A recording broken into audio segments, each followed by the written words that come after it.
I grew up in a small town in northern Pennsylvania, the kind of place where people leave their doors unlocked and everyone knows everyone else's business. But in the fall of 2014, something happened on our street that changed everything. I believed about safety, sanity, and the thin line between the living and the dead.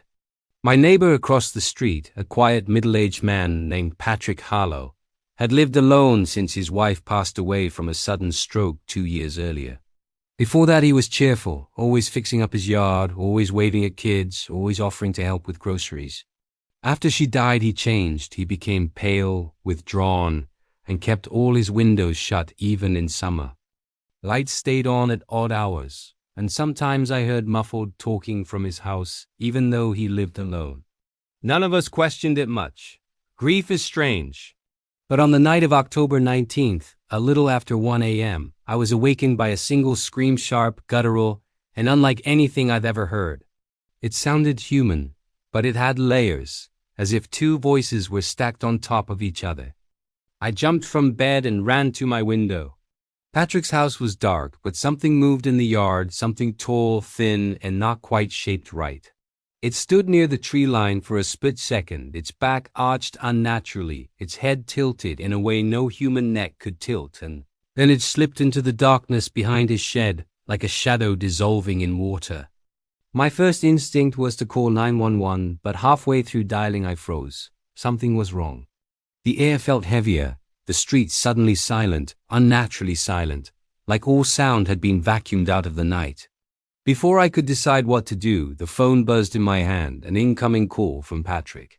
His voice was trembling, strained, shaking like he was standing in cold water. He said only one thing: "Don't call the police, please, not tonight." Then he hung up. I didn't sleep at all after that. Around 2:30 a.m., I saw movement again. The silhouette was back standing directly on Patrick's porch. Except this time the porch light flicked on by itself, and for a moment I saw it clearly, a figure shaped like a person but stretched, distorted like someone had pulled the limbs too far. Its arms were long enough to reach the floor. Its skin looked colorless, grayish, and the eyes, God, the eyes were glowing faintly white, but not like an animal's reflection. They looked aware, intelligent. It turned slowly toward my window, and I swear it knew I was watching.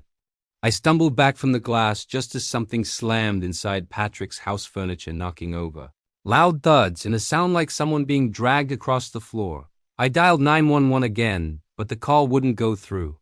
The phone kept glitching, the screen flickering. At 3:11 a.m., everything went quiet again. Too quiet.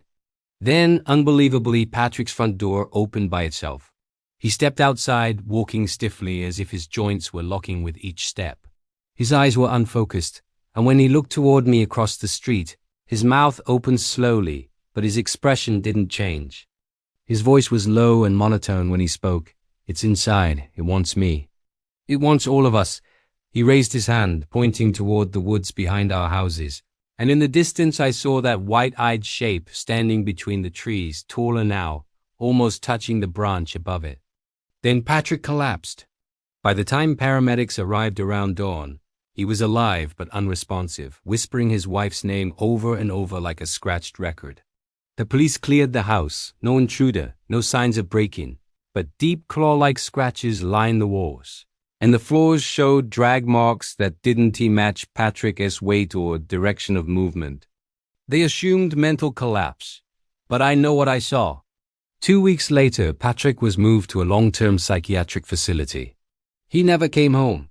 His house still stands empty, but every so often around 1 a.m., a light flickers on inside even though the electricity was shut off years ago, and neighbors swear they've seen a stretched figure standing in the upstairs window.